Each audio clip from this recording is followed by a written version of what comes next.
Well, tonight we have Dr. Charlie W. Starr on Mythic Mission. This is the fourth episode. I know I'm nerding out a little bit, getting to meet one of my C.S. Lewis and theology heroes. Dr. Starr's work in his book, which is one of the things we're going to talk about tonight, the Faun's bookshelf, C.S. Lewis on Why Myth Matters, is been a blessing to me and a great help in my research on Tolkien and Lewis. So thank you for coming on again. It really means a lot. Wow, that's really quite an introduction. I'd like to meet that guy sometime. Thank you, Michael. I'm happy to be with you. Great.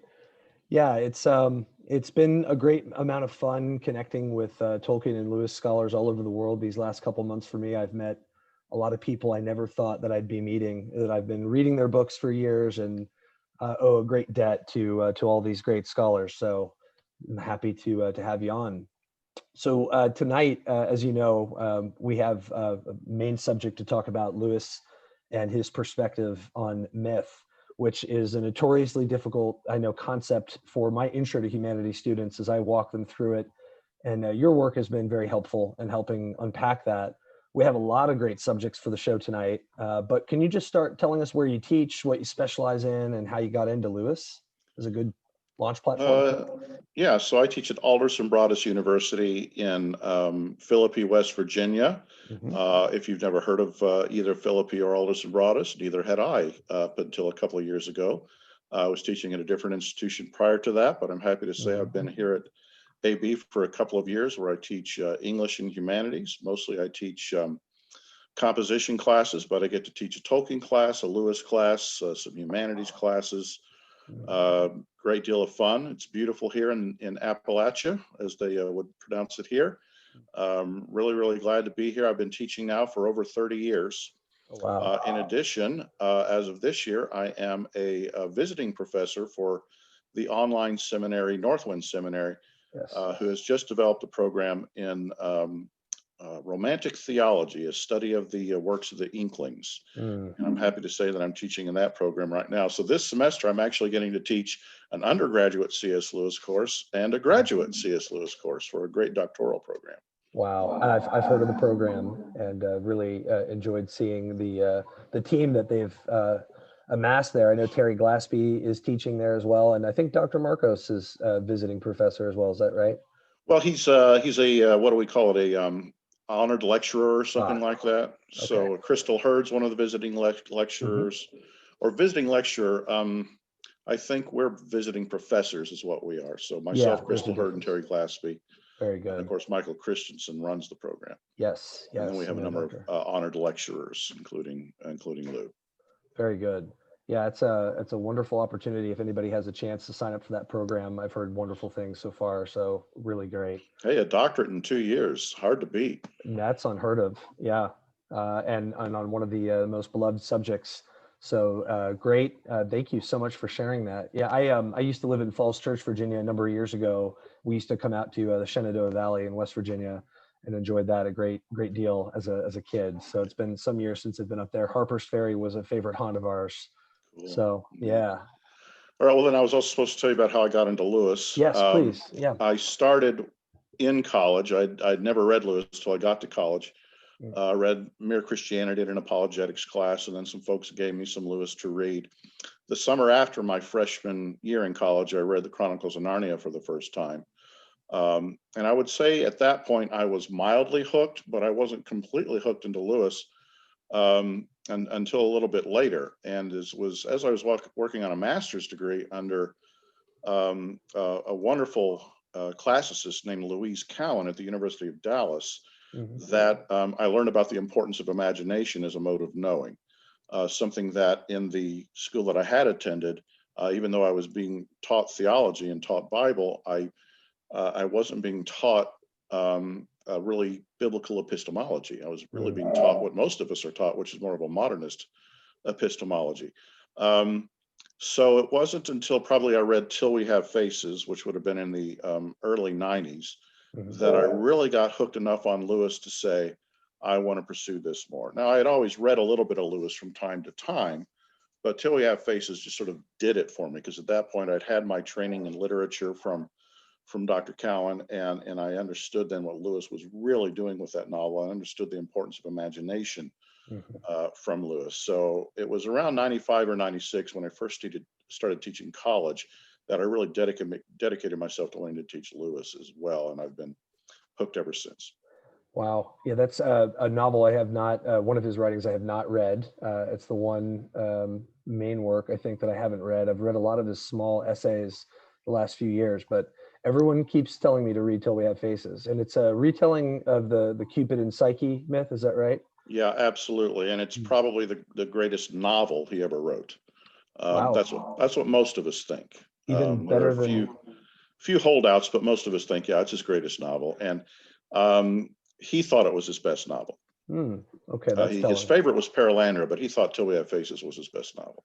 And I guess that's another one I haven't read. I've read bits and pieces of the space trilogy, but I've got to really sit down and read them all. Now that I have time to read fiction again, it's going to be a delight. So that's great, and a wonderful story. So yeah, you've been at this for some time, and I think in some ways our stories are kind of similar with discovering Lewis and Tolkien. I know as someone, maybe we'll have you on the show again to talk about your experience with Tolkien. So Happy to do that. yeah, that'd be great. So, can you tell us a little bit about the Faun's Bookshelf, which is your most recent publication? Do I have that right, or maybe not? Yeah, that's my latest book. I've had a couple Okay, of essays knocked out since then, but that's my latest book, and I'm always working on a new book project. But Faun's Bookshelf, I'll be glad to hold it up to the camera for everybody. please. After you said we needed to talk about it, I said, well, I better go back and reread some chapters because I don't remember what I wrote, which is which is typical of me. You go on to the next project and you're focusing on it for the longest time. Yes. So the Faun's Bookshelf was born in part out of my doctoral dissertation, which I wrote in 2001 and 2002, Mhm. which was on Lewis's epistemology, and it focused on a sentence in Paralandra.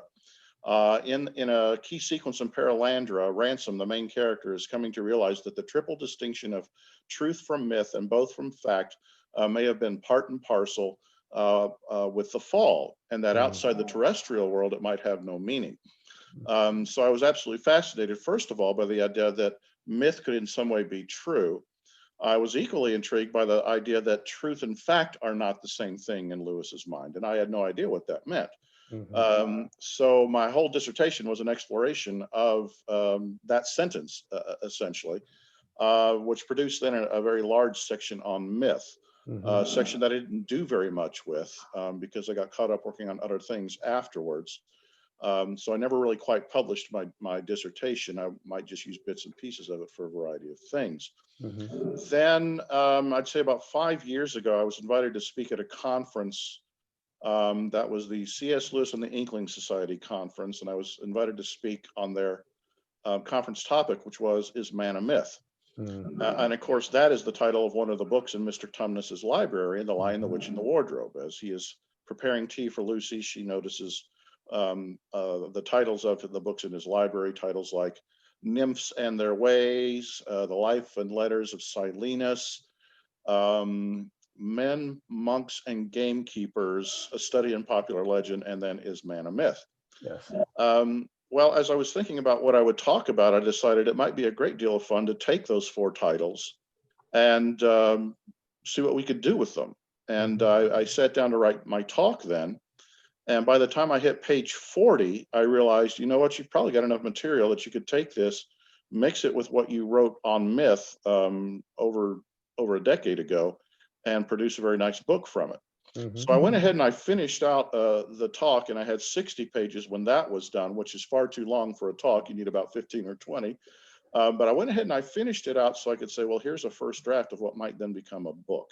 Right. And eventually then it did, and it became the Faun's Bookshelf, which is then a mix of dealing with these four book titles as a fun Mhm. approach then to dealing with Lewis's theory of myth, being able to bring then material from my dissertation plus new things that I'd learned and some discoveries I've made on Lewis and myth since then Mhm. into what I hope is a very enjoyable and readable book for folks. Yes, it certainly is, and it really rewards a careful reading, especially as we said before the show started tonight. Chapter 10, which is by far probably the most not only entertaining but illuminating chapters, because it really helps us understand the uh, distinctions between these concepts: myth meaning imagination, Mm-hmm. truth, reality, especially myth meaning truth and reality.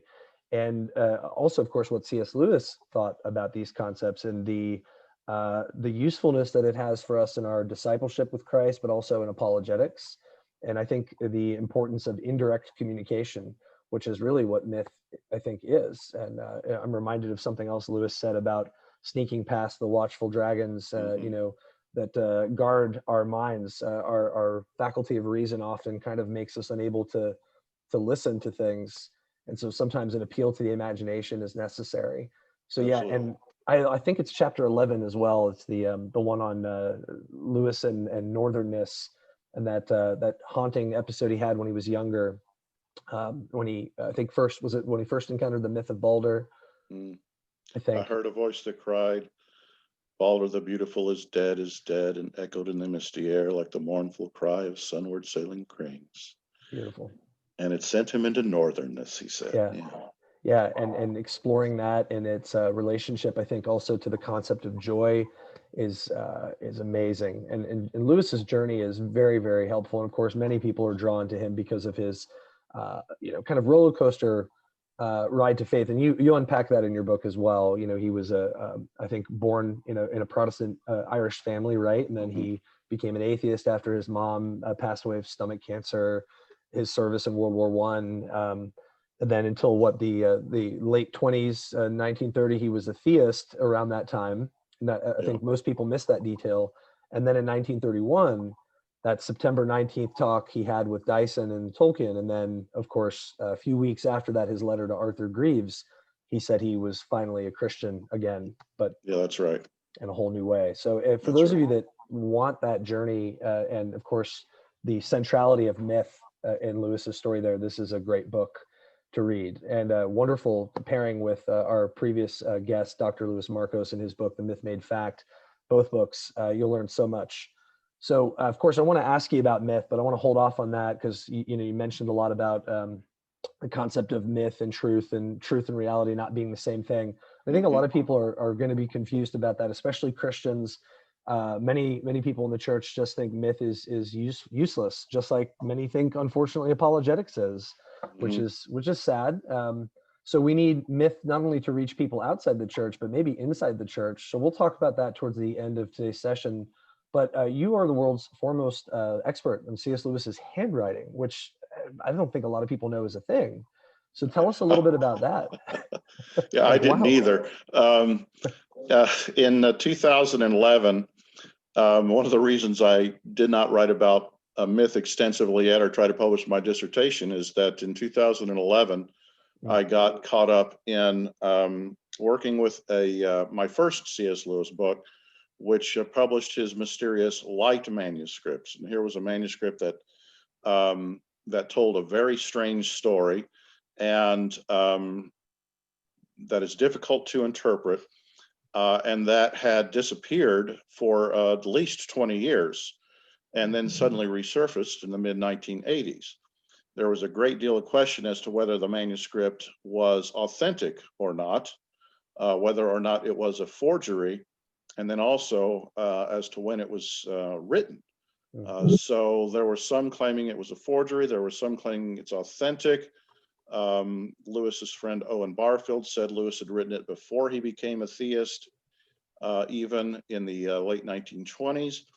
Lewis's stepson, Douglas Gresham, had claimed that Lewis read the story to him in the 1950s. So I had a real mystery to solve with this manuscript. Well, one of the things that happened while I was searching things out, doing research, visiting the Wade Center, the Mary Neat Wade Center at Wheaton College, or going to the Bodleian Library at Oxford, rather accidentally, I discovered that Lewis's handwriting changed throughout his lifetime. And as I began to work with that, I realized it might be possible to map out the changes in Lewis's handwriting and use that to date any manuscript that was not dated. So at one point, the Wade Center had almost 200 manuscripts that did not have dates to them. So I was able to learn enough about Lewis's handwriting to assign a date to the Light manuscript, which was neither the late 20s nor the mid 50s. It was in fact the mid 40s. And my book Light, C.S. Lewis's first and final short story, can tell you about the implications of all of that and how I made that discovery. Mhm. But then after that, I thought, well, I need to go back and continue to work on Lewis's handwriting. So the book was finished and published in 2012, but I really felt the need to continue to work on Lewis's handwriting, to fully map out all of the changes in his handwriting throughout his entire lifetime, some of which were gradual. So you could see a slow progression or evolution in the change of the way he might write the letter F between 1940 and 1955. But some of them were sudden. He suddenly stops writing one letter one way and starts writing that letter in a different way. So I mapped all of that out, and that then became a research project, which has been going on since about 2014, where I then went to the Wade Center, for example, and I dated every single one of those undated manuscripts. Since then, I've been able to make some really interesting discoveries using this Lewis handwriting chart that I've created. I've been able to date the undated Lewis poems in Don King's collection of Lewis's poetry. So just a lot of manuscripts or a lot of things that have gone unnoticed, I was able to notice because of what I can do with Lewis's handwriting. So it's really a great deal of fun. Yeah. And I've gotten to do some work with some amazing original texts. That's incredible. And you get to do a little globetrotting there as well, which was nice. So these 200 manuscripts you mentioned, was the text Mythinomy, do I have that right? Was that part of that collection that Yeah, you found? absolutely. Can you So talk a little I bit have about no that? idea how to pronounce it, but I've always pronounced it Mythonymy, Mythinomy. which Okay. makes sense with mythology, because he was trying to come up with a replacement for the word mythology. In 1928, he wrote a letter to Owen Barfield, having just reread Barfield's poetic diction, Hmm. which, by the way, is seminal to understanding Lewis's theory of myth and Tolkien's theory of myth. Yes. So anybody who's really interested in reading Lewis or Tolkien on myth is going to want to read Barfield's poetic diction. But as he reread it, he realized myth was more important than he had thought it was up to that point. And he said to Barfield in the letter, if that's true, we need to come up with a name for the study of myth. Well, mythology had already been taken for myth itself. So he said, what about something like mythonymy? And he made a few other suggestions. Mm-hmm. So you keep that in your head, the 1928 letter. Mm-hmm. At the Wade Center, there's a copy of a notebook, which the original, I believe, is still with the Walter Hooper estate. A copy of a notebook on the moral good. In 1924, Lewis delivered a series of lectures as a kind of an adjunct professor at Oxford. They wouldn't use that term then, but he was basically filling in for his own philosophy professor, E.F. Carrot, who'd gone to Michigan, I think, for a semester to do some lectures. Wow. So he did a lecture, and he was able to make a little money. He hadn't yet been hired by Oxford. That happened in 1925. But he then wrote all of his notes in a single notebook. And the notebook has been called then The Moral Good. That's essentially what the lecture was on. Well, one of the interesting things about Lewis's notebooks, whenever he writes in a notebook, he may write multiple things. He may skip pages to do writing in them, and he might do a great deal of brainstorming in the notebook. So as I was looking at the Moral Good notebook, and this was 2014, so I was focusing very specifically on Lewis's handwriting. Rather than actually reading the content of the Moral Good notebook, I was just looking at the handwriting. So you can see me there then flipping pages through the notebook. That's 1924, 1924, 1924. And near the end of the lecture series, there seemed to be some summary points in Roman numerals 1 through 5. So 1, 2, 3, and 4 were on 2 pages. Then when I turned a leaf on the, I guess we'd call that the verso side of a leaf, there was a Roman numeral 5 at the top left. And so I thought, so it continues here. And I was flipping the page and I said, wait a minute. And I had to flip back because I realized that underneath the Roman numeral 5, there was something written that wasn't right. And of course, I wasn't looking at the content. I was only looking at the handwriting. And I realized this handwriting isn't the same handwriting. And then when I went to read through the content, I realized, no, this doesn't have anything to do with the moral good. He never did Roman numeral 5, whatever that point was going to be. Instead, this was written sometime in 1928 or 29. No, it'd be 27 or 28. There are certain characteristics that let me about the handwriting that let me know that. Well, as I read it then, and I realized that it was either 1 or 2 passages on the nature of myth. The first passage is on a comparison between Zeus and Odin, in which Lewis says that Odin has a tragic power that Zeus doesn't have because Odin is mortal, because Odin can die. In the second passage, then, written in the same year or so, and probably at the same time, almost certainly at the same time, Lewis is writing about the origin of myth. And it struck me at that point that this is connected to the 1928 letter to Barfield. The handwriting fit 1928 as well. And here is Lewis trying to define where myth comes from. And it's an absolutely beautiful passage. It has since been published in Seven, the Marinade Way Journal, so you can read it. But at the end of the passage, he asks, where does myth come from? And he's about to answer it. He starts to talk about dragons, but then he crosses a single line through that phrase. And then he says, we must say we do not know, or something like that. Yeah, I remember that. So here is C.S. Lewis in 1928. He doesn't quite understand what myth is yet. He only understands that it's important. And he doesn't believe yet that it's a truth-bearing mode. He doesn't quite believe in God yet, though he does believe in some ideal, some transcendent something at that point in his life. And so he doesn't quite yet know. But what I'm absolutely convinced then is that the discovery of the Metonymy manuscript simply wouldn't have happened but for my ability to, boy, you sound like you're tooting your own horn here, but it really is the case. But for my ability to see the difference in Lewis's handwriting and realize that these two passages were not part of the Moral Good manuscript. And what an insight into his life and thinking at a time. So by 1928, had he become a theist, or was that by 1930, I think? He'd become an idealist. Okay. Yeah, we talk about the influence that Tolkien and Dyson had in his conversion to Christianity, but we don't talk enough about the importance Barfield had in his conversion to theism, which is essentially to say Barfield taught him to realize that reason itself could not be valid if it had no transcendent prime point. If thought was something that only occurred in subjective human brains, thought could not be trusted, reason could not be trusted. And so he believed in a transcendent, which he referred to in 1928 simply as capital S spirit. He did not think of it, though, as being personal. And it wasn't until 1930 that he said that this personal was, in fact, God.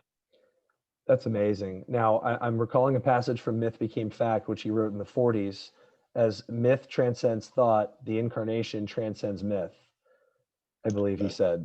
Yeah. And he's kind of already intimating that. And it's interesting that people, I had, other than you, I had not heard about Barfield's influence on Lewis from that transition from atheism to theism, and that's incredible. And I have not read the entirety of Barfield myself, but have learned how influential his arguments were, and most profoundly.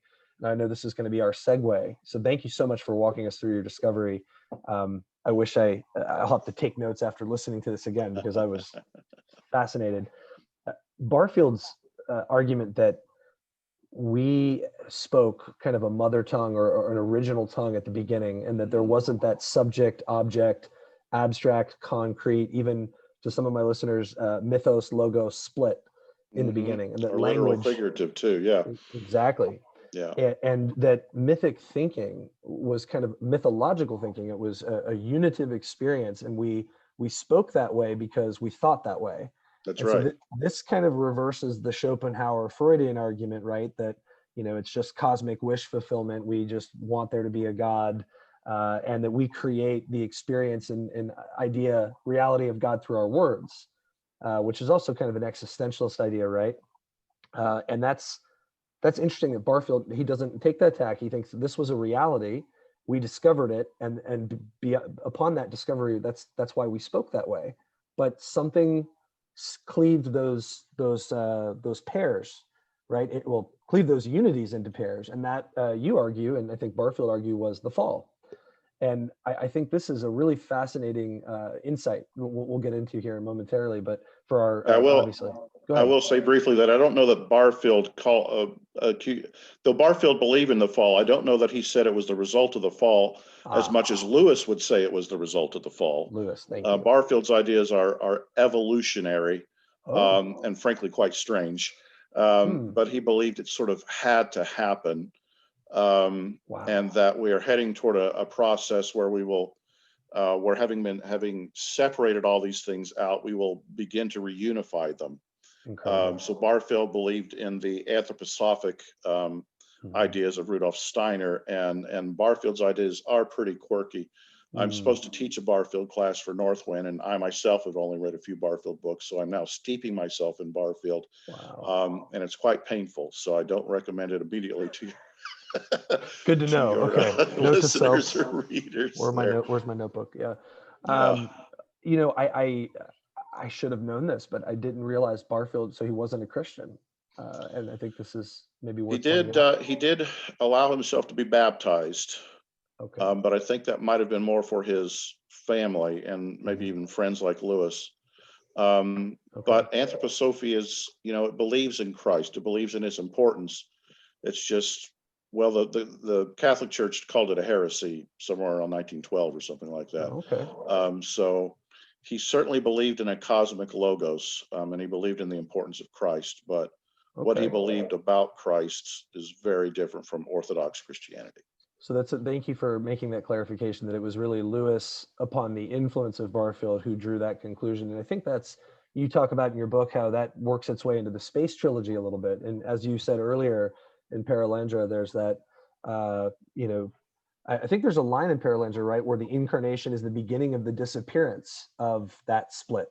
Is that That's right? right. So that's Lewis, of course. So thank you for making that distinction. Okay, so I guess on that segue, we can just kind of start the last quarter here of the session tonight, talking about myth and Lewis's understanding of these concepts. So I have wrestled, when I wrote my own book, and thanks to you, it was a lot less problematic. But the connection between imagination, myth, meaning, truth, and reality, and of course we have to throw in reason there, and Mm-hmm. these 4, 5, 6 concepts, whatever they are all knit together somehow. But I think how they interact and what their functions are is not clear to everybody. So I kind of just want you to start telling me your understanding of myth. So when you teach your classes, just a succinct definition to get us started of mythos, and then we can move into the Lewis stuff from there. Yeah, well, I think I always started my classes with talking about the difference between reason and imagination, Hmm. and how there are at least these two modes of human thinking. There might be more than that, but there are at least two modes of human thought, reason and imagination, and they are very different from each other. And I will show my students this using a variety of examples. So a simple example of one of the differences between reasoning and imagining is, if I define a podium, which, I'm in a classroom, I'll do that. If I define a podium as a device on which a teacher places his notes for easy access, I am making a reasoned statement. I'm doing it definitionally. I'm being abstract. I'm using language to define the term. If, however, I ask my students to close my eyes and imagine a podium, the podium then is a solid object, even an object inside the imagination. And as such, it's closer to the reality of the podium than a mere abstract sentence. That's just one of the differences I talk about. That there are 5 or 6 others, and we would probably get too far away from it to talk about the difference between reason and imagination. But for the sake of your students and your listeners, here's what's important to understand: is that reasoning and imagining are not the same thing. They can be skewed from each other. We might have the right idea about a thing, but the wrong image about a thing. Screwtape Mhm. certainly talks about that when he says that whenever somebody starts to believe in a demon, put in their head the image of a devil with a pitchfork and red tights and so forth, because that image is utterly unbelievable. And if you can't believe in the image, you cannot believe in the idea. And that's a really good apologetic point too. Anytime anybody says to you, I can't believe in God, I can't just believe that there's some old man in heaven sitting on a chair ready to push the button to hell to drop us through a trap door. To which I reply, I don't believe in that either, but you're confusing an image for an idea. I don't believe in that image either, but I do believe in the idea, both of God and Satan. So Yes. reason and imagination are not the same thing. Mm-hmm. Myth, then, first of all, is something that is apprehended in the imagination. It is not apprehended in the reason. It's apprehended like any story is apprehended. It comes to us through our experiencing it as we read it or watch it or perhaps even listen to it. So myth comes to us definitely through the imagination, and that means the way it communicates is very different from say, than philosophy. So, Sure. Yeah. yeah. So myth is story, then we could say that, but myth is a particular kind of story, and it has a number of unique qualities. One of the things we do want to consider is the kind of effect, because myth is story, the kind of effect myth has on us. So Lewis defines myth in that way in his book Experiment and Criticism, and he gives something like 6 qualities of myth. Yes. But there he's very much, in my mind, focusing on myth in terms of its communicative ability, that is, on what it does to us when it's communicating it to us, when it's communicating to us. So I think he has additional definitions of myth that you just sort of have to pry out from a variety of his different works. Mm-hmm. So myth has a particular kind of effect on us. What kind of story is myth? Myth is a story that contains wonder. It contains some sense of the transcendent. So that's one of the qualities of myth. Mm-hmm. We would also say then that myth is capable of taking higher transcendent concrete realities and communicating to them to us experientially. And this is what Lewis talks about in Myth Became Fact. Lewis points out that we can either think about a thing or we can experience a thing, but we can't do both at the same time. We can laugh at a joke that's funny, or we can think about why the joke was funny. But as soon as we start thinking about why the joke was funny, it's not funny anymore. We can think about what it's like to be in love, or we can actually be in love. But when we're in the, to use Lewis's term, when we're in the midst of the nuptial embrace, we're not giving any thought to the nature of love. In regards to pain, he says it this way: if only my tooth would stop hurting, I could write another chapter for my book about pain. But when do we understand pain except when we're in it? So we get one kind of knowledge from experience, but we get another kind of knowledge from thinking. And thinking is sort of withdrawn from experience. But even in experience, we only get instances.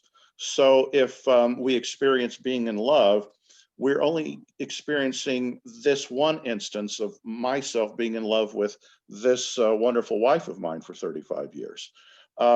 If we encounter truth, we're not counting capital T truth, we're encountering some single little t truth. And we may even be able to assemble a number of truths, but these are all just mere instances. A moment of pain, a moment of truth, a moment of beauty. Lewis believed, he wasn't a complete Platonist, but he believed in the idea of higher transcendent realities, including the higher transcendent ideals.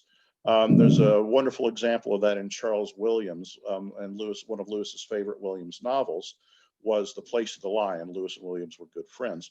And in The Place of the Lion, the great transcendent Platonic ideals descend to earth. And when that happens, they cause chaos. So the idea of the Platonic idea, you know, the famous example is of the chair, which throws people off, but we'll go ahead and use it. Why is it that we can recognize chairs that are shaped so radically differently, and yet we still see chairs when we see them? Well, there's something chairness about them. And so for Plato, there was the great chair in the transcendent world, which gave all human chairs, all earthly chairs, their chairness, right? Well, Lewis certainly believed that about ideas. And in the Williams novel, there's this great example then when a man who has been missing for 3 days is found in the middle of a field. And off in the distance, he's staring at a butterfly with a 4-foot wingspan, a giant butterfly. And all these other little tiny butterflies are being drawn toward it. And as they get right to where this butterfly is, they get sucked up into it.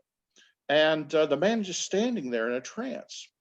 And the man who finds him comes up to him and says, "We've been looking for you for days." And the fella in the trance says, "You know, I'd always believed that beauty existed, but now I know it to be true." And the guy says, "What, that big, beautiful butterfly over there?" And he says, "No, beauty itself." You see, because beauty itself has descended in the form of a giant butterfly in this case. And all the specific instances of that beauty, the specific little individual butterflies on earth, are being sucked back into it. So what Lewis is saying is that we can get experiences of truth or beauty or goodness. We can get instances of it, but we can never meet capital T truth, capital B beauty, capital G goodness, except perhaps in a myth. And so myth is capable then of doing two things epistemologically. The first thing that myth can do is it can take an idea, which is just an abstraction, the whole thinking about why the joke was funny thing. Right. It can take abstractions and turn them into something like a concrete thought. And then it can also take experiences, and instead of giving us just instances of things, it can help us to experience the thing, the transcendent thing that the particular myth is trying to get us to experience. And this is the power of myth as opposed to other kinds of stories. Other stories can perhaps get us close to the Barfield's idea of concrete thought, where thinking on the one hand and experiencing on the other come together, and my experience of a thing and my thoughts about the thing are equally clear. And then again, that's the problem. I can experience without clarity, or I can think without concrete reality. And Lewis, of course, tells us in Myth Became Fact, reality is what is, but truth is always about reality. And so it's a step removed because it's abstract. That's right. Well, myth can help bring those two worlds together. But then the other thing that myth can do is it can help us taste the transcendent. And not all stories have anything to do with whatsoever with the transcendent. So myth is a particular kind of story in that way. Yes. One more element of myth then that I think I could talk about is the idea that myth is a mode of languaging. And that's a term that I invented to try to explain it mostly to myself. It is the idea that a myth is not something presented to us in words, and the words are the myth. On the contrary, myth is its own language, which may be presented in words, or it might be presented in a film or a mime, Lewis even says. He talks about this in his introduction to his George MacDonald anthology.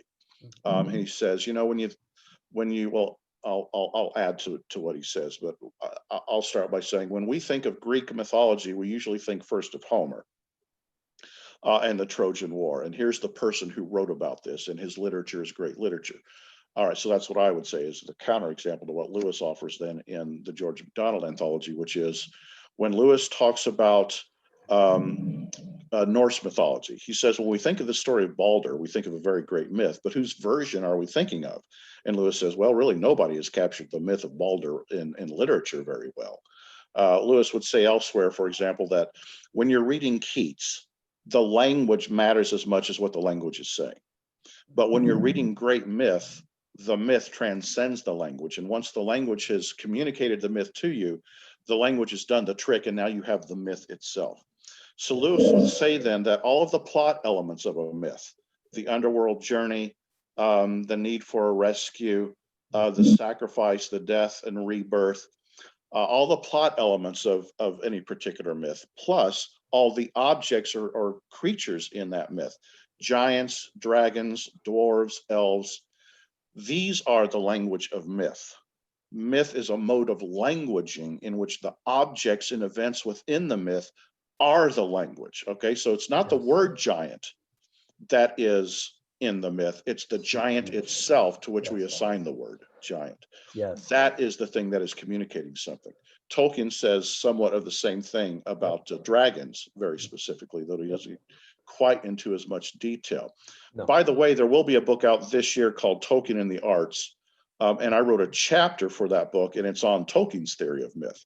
Which again owes a great deal to Barfield. So there's probably more I could say about myth, but if we can just work with those three elements, that's at least a good starting place, isn't it? No, it's a fantastic overview, even more than a starting place. That's wonderful. And I can't wait to read what you've written about Tolkien. I wonder if our works are ever parallel, because I kind of take the tack in my book about the biblical types that are present in Tolkien's myth, that it's the images themselves that are affecting us and haunting us as much as they do. And I'm sure you draw on fairy stories quite a bit in your forthcoming writing. So he says something like that at the beginning of On Fairy Stories. He says that fairy contains elves and fays and dragons and mountains and rivers and the sun and moon and men when they're enchanted. And I kind of make the case that fairy is the way the world ought to be. It's the world enchanted, as you say in your book. It's kind of bringing Eden back to Earth. Is really the cosmic plan of the new creation, anyway. And that mythic thinking that man is not a myth, and that is a sad fact. And I love that. So I can't wait to read what you've written about Tolkien. My kind of summary. I know you want to jump in. Just this one thing. I want to make sure I have this right, especially for my students, because of course, this is something they'll probably be listening to. So myths don't need to be factual in order to be true. That myths communicate. One way of saying this is imaginative truth that appeals to the imagination, sometimes even primarily the imagination, and the imagination being that it is the organ of meaning, as Lewis says. It is an intermediary that hands these images off to the faculty of reason, right? And this important line, I think, here is really crucial for people to get, that myths don't need to be factual in order to be truth. This means that truth is not limited to the scientific, empirical, and rational epistemology that we've been so, conditioned to think is the only means of knowing truth about the way the world is. And then I say here in my notes, a myth may not communicate reality as we know it, especially for modern people, but a greater understanding of reality, a more capacious biblical version of reality, I think, that is filled with the enchanted and the transcendent. And I think that's something that I pulled from your book. I don't know if I'm on the right track there. Well, I think we could probably make it a little bit more complicated, unfortunately. I very much think Tolkien would associate myth with truth immediately. Lewis is more difficult, because he would say that myth is showing us reality. It's showing us a higher reality. I really like the idea that it might be reality as it ought to have been. Reality if there hadn't been any fall. Yes. That doesn't quite work, though, because myths often are filled with dangers and evil, thing like that. But I've always often been tempted to say that. So it shows us the real, and that real then happens to be true. But for Lewis, truth tends to be abstract statements about reality. And so you run into this danger that if you take a myth and you begin to try to draw truths out of the myth, you are abstracting the myth and not letting it be what the myth really is. Now, that's okay, because what you're doing is called allegorizing in Lewis's thought. You're drawing allegories out of the myth. Now, that's okay to do, but that is an act of abstraction, not of mythic thinking. So to receive the myth is to receive suggestive allegories without necessarily diving into allegory. It's to receive the flavor of truth without making truth statements about it. Think about it this way. Lewis essentially has a couple of ways of thinking about truth, a primary way and a secondary way. The primary way of thinking about truth for Lewis is truth is when what we say about reality, that is, when we think about reality and therefore make statements about reality, when those two agree with each other, we have found truth. But then that's an abstract activity. All right. That truth is not reality itself. It's about reality. But in the heavenly realm, the distinction then between truth and fact break down. Fact is what is on earth. Truth is always about fact, but not in heaven. So there's this wonderful moment in the Great Divorce where two men are talking. One of them is a true heavenly spirit. The other is a ghost who's thinking about and going further on into heaven, but he wants to hold back because he wants freedom of inquiry.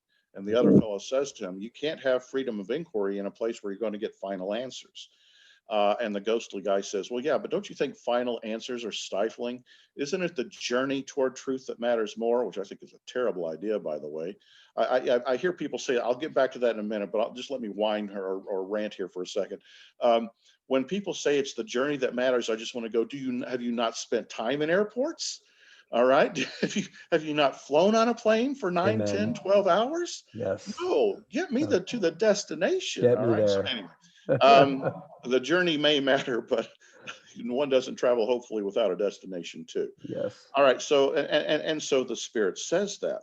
Hmm. But when the guy says it would lead to stagnation, the Spirit says, you believe that because heretofore you have only experienced truth in the abstract. I will take you to a place where you can taste it like honey or be embraced by it as a lover. You know, there's this wonderful verse in 1 John 4:8 that says, the one who does not love does not know God, for God is love. Now, the Greek there at the end of that verse, God is love, is really interesting because what it's suggesting is that God is everything that love is. So if we take love as a capital L transcendent Platonic noun, all right, not just instances of love on earth or just an idea in human heads. Love is a reality. It's not just a concept.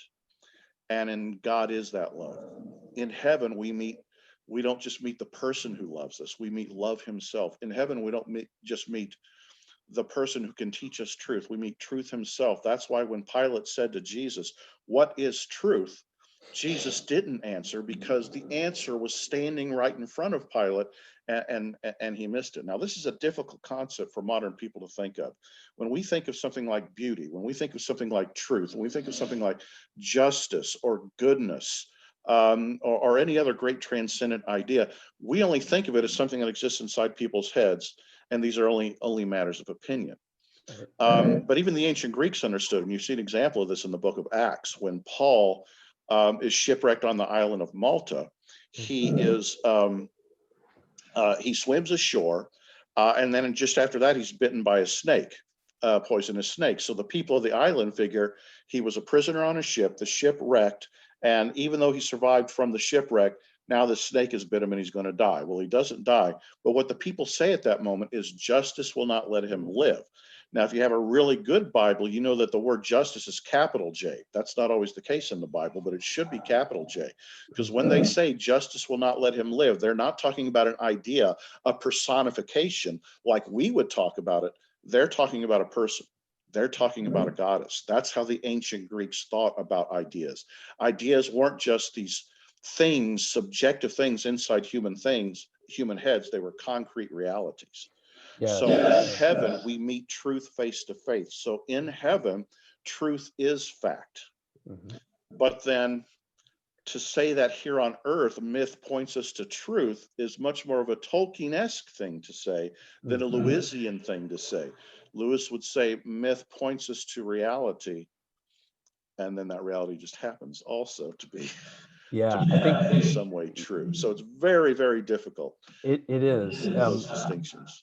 I think you'll enjoy my book when you get a chance to read it. You know, what I try to explain is that I think a parable, not the way that we traditionally understand it, is that unitive experience of what you're discussing. It's a subset of mythos, but it is a truly incarnational literary form. And when we receive it, we're receiving that experience of truth right in front of us. And so, of course, the danger in writing any book about Tolkien, as I have, I readily admit on several pages, is we're going to do the allegorizing. I'm much more careful about it than many authors have been. I obsessively made sure I was careful, knowing how many people have done that already, and yet it's something even Tolkien admits to in his letters, that we can't help but talk about myth except use allegorical language. That's However, right. Yeah. when you do, as you said though, however, when you do, you do abstract it out of the myth, and it's no longer, now it's kind of divorced again, not a unitive experience. And so I try to suggest that, and I'm not actually the first one to do it. It was Sally McFaig wrote a book called Speaking in Parables, and separately, totally different, an essay by Robert Murray, who you knew Tolkien, wrote a sermon and an essay called Tolkien and the Art of the Parable. And I kind of take these two works and build this argument that I've described to you about parable as a unitive experience, that uh, McFague actually calls The Lord of the Rings a parabolic novel, and she echoes a lot of the same arguments that you have in your book. So I kind of felt like I was on the right track, but of course, down here in the Valley of Separation, Lewis called it, Mhm. right? Yeah. You don't get the unitive experience, but he does say, as you know, that myth is a partial solution to that tragic dilemma that you uh, Yes. beautifully walked us through about thinking. He said, what does he say? He says we can either know and not taste, or to taste and not know. Yeah. You don't get it both ways, except in a myth, a good, well-told myth, you get a partial solution, but even then it's not standing face to face with Aslan. So um, that's what we look forward to. So this has been great. I think we've come to the end of my questions, but would love to chat with you again, and then of course maybe hear what you're doing about Tolkien, because I'm very interested, of course.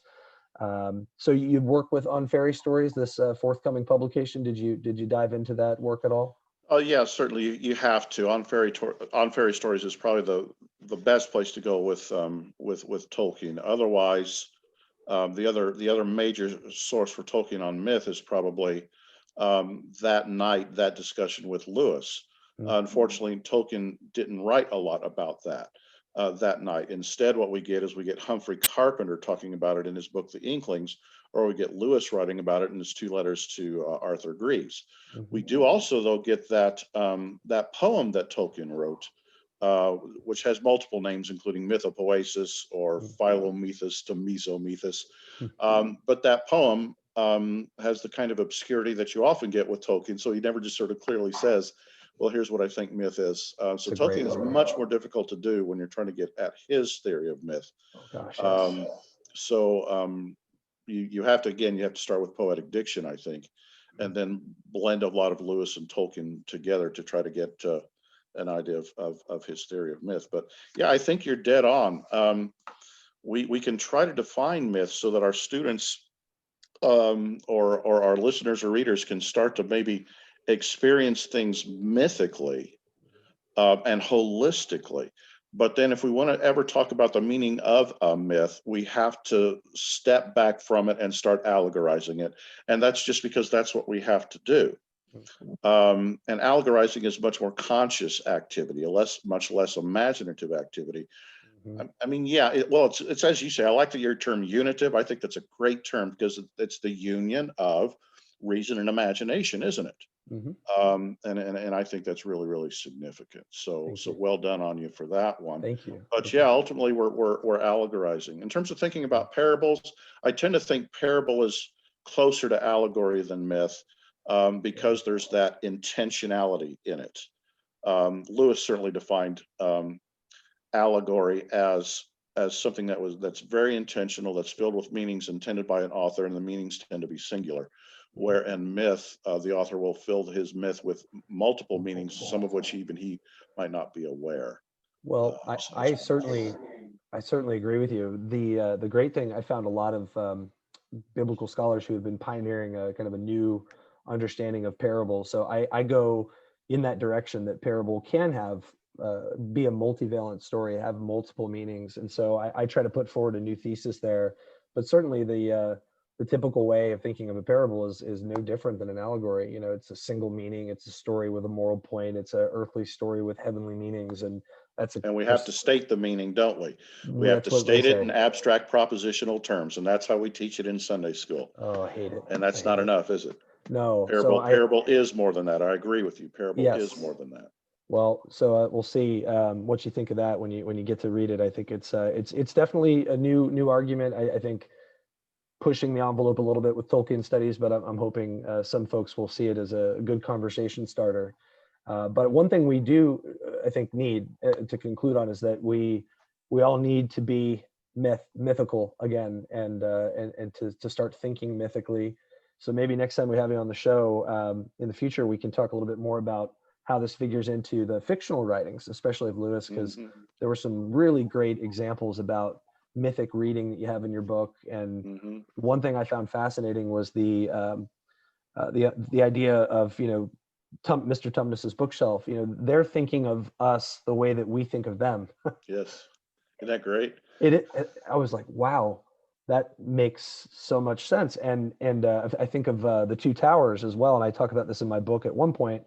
Eomer's incredulity about halflings, and Aragorn schooling him on his epistemology, about the green grass under his feet. And I'm like, did he just do what I think he did? That's amazing. And it holds up a mirror to us, it kind of says, hey, this is you, and your epistemology is half baked. We need to do better.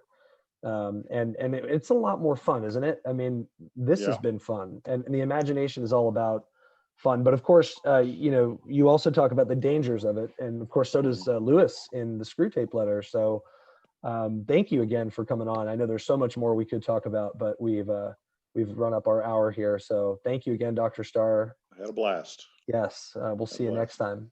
All right. All right.